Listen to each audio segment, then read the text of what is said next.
Oy, Maylin! Kung pwede, pakihinaan nila ng konti yung video. Diyos ko, ikaw naman! Hindi na yung video okay yung problema. Eh, syempre yung bahay mo naman, ano ba? Yung dingding mo gawa sa pawid. Parang nananadya na talaga, oh. Pag wala tayong ginawa, mamimihasa sila. Tessie! Dumadagundong ba sa dingding yung pawid? Mag-aalas 7 na ho. Ba't wala pa rin sila tatay at lolo? Malamang pinag-overtime pa yun. Kahunainom na ulit sila.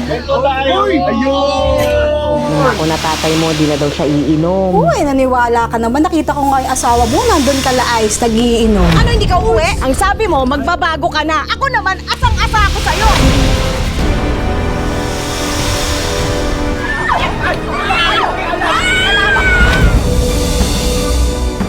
Dok! Dok! Yung asawa ko, Dok!